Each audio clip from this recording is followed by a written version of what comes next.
প্রতিদিন চা শ্রমিকদের উপরে চা শ্রমিকরা পারিশ্রমিক হিসেবে যা দেওয়া হয়, আমি মনে করি তাদের প্রতি অর্থনৈতিক বৈষম্য করা হয়। এই অর্থনৈতিক বৈষম্য চিরস্থায়ীভাবে দূর করতে হবে। যখন চা শ্রমিকদের গায়ের মধ্যে বৃষ্টি পড়ে, তখন তাদের সর্বপ্রথম রেইনকোটের কথা মনে হয়, তাদের পায়ের মধ্যে সেই রেইন স্যান্ডেল মনে হয়। কারণ যারা বৃষ্টিতে ভিজে কাজ করে তারা জানে যে বৃষ্টিতে ভেজাটা ওই মুহূর্তে কত কষ্টের। এই কষ্টের কারণে তাদের অনেক রোগ, অনেক অসুস্থতা তারা পর্যন্ত দাবিত হয়, হয় কি হয় না? এদের এই সমস্ত বিষয় দিলে নিত্য প্রয়োজনীয় সমস্যা, নিত্যদিনের সমস্যাকে আমরা চিরস্থায়ীভাবে সমাধান করতে হবে। রাস্তাঘাটের যে বেহাল দশা দেখেছি, এই রাস্তাঘাটের বেহাল দশাগুলোকে সমাধান করতে হবে। এবং সবচেয়ে বড় কথা হলো নিরাপত্তা।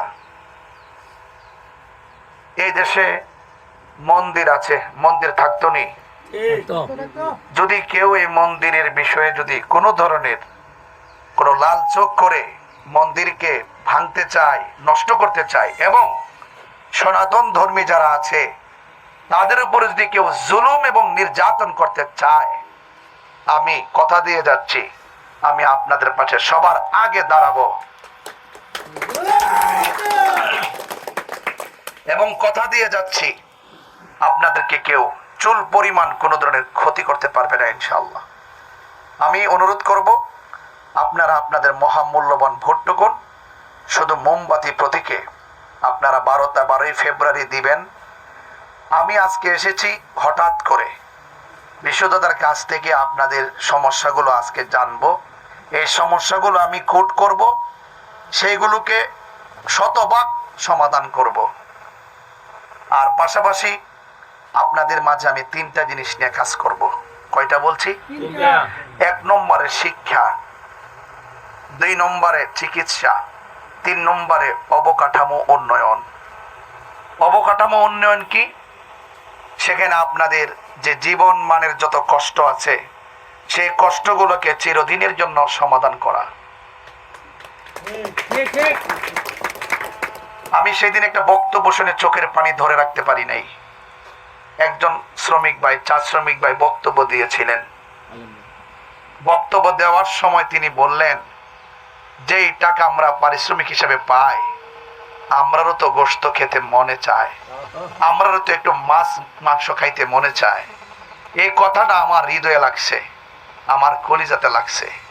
আমি যেদিন আপনাদের মুখে হাসি ফুটাতে পারবো, অর্থনৈতিক সচ্ছলতা এনে দিতে পারবো, সেদিন যেন আমি আপনাদেরকে নিয়ে এই মাটিতে বসে যেন আনন্দের সাথে আমরা খাইতে পারি। আমি আপনাদেরকে কথা দিয়ে যাচ্ছি, আমি এক মুখে কখনো 2 কথা বলি না, এক কথা বলি। আমরা নিরাপদে থাকতাম, আমরা শান্তিতে থাকতাম। মুসলমান মসজিদে যাবে, হিন্দু মন্দিরে যাবে, বৌদ্ধ পেগোডায় যাবে, খ্রিস্টান গির্জায় যাবে, যার যার ধর্ম স্বাধীনভাবে পালন করবে। কেউ কাউকে জোর জবরদস্তি করবে না, অন্যায়ভাবে কাউকে হুমকি দিবে না, হত্যা করবে না, গুম করবে না। সবার মাঝে শান্তি এনে দিতাম। এই শান্তি আমরা চাই কি চাই না? শান্তি দরকার আছে কিনা? মোমবাতি মার্কাটা আপনাদের কাছে শান্তির প্রতীক। এই মোমবাতি প্রতীকটা শান্তির প্রতীক। এই মোমবাতি সব জায়গায় জ্বলেনি, জ্বালাইতে হইব নি? তো জ্বালাইতে হইলে আপনার মহামূল্যবান ভোটটা দিয়া আমার যখন আপনি জায়গা মতো সংসদে পাঠাবেন, আপনারা আপনার সুখে দুঃখে, চা শ্রমিকদের সুখে দুঃখে, তাদের যত সমস্যাগুলো আছে, আপনাদের সব কষ্টের কথাগুলো আমার হৃদয়ে ধারণ করে আপনাদের কণ্ঠ হয়ে আমি সংসদের মধ্যে তুলে ধরবো। আর বাজেট থেকে যা কিছু আমি আনতে পারবো, সুষম বন্টনীতির আলোকে আপনাদের চা শ্রমিকদের মাঝে এসে এগুলো বিতরণ করে আপনাদের মুখে হাসি ফোটাবো। আপনারা আমার জন্য আশীর্বাদ রাখবেন।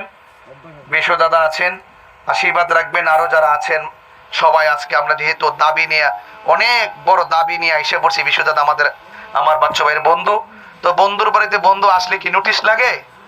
কি জানাইতে হয় নাকি? জানাইতে হয় না। এজন্য আমরা দাবি নিয়ে এসে গেছি। আশা করি উভয়ের বন্ধুত্ব আরো টেকসই হবে, আরো গভীর হবে। নির্বাচনী মোমবাতি প্রতীকের মাধ্যমে, ব্যালটের মাধ্যমে, ভোটের মাধ্যমে আপনারা মোমবাতির পক্ষে ভোট দিয়ে আমাকে জয়যুক্ত করবেন। আমি যা বলে গিয়েছি আমি সবগুলো আপনাদের মাঝে আমি আদায় করব, পূরণ করব ইনশাআল্লাহ। সবাই ভালো থাকবেন। আদাব। এবং যারা মুসলমান ভাইরা রয়েছেন সবাইকে সালাম। আসসালামু আলাইকুম ওয়া রাহমাতুল্লাহি ওয়া বারাকাতুহু।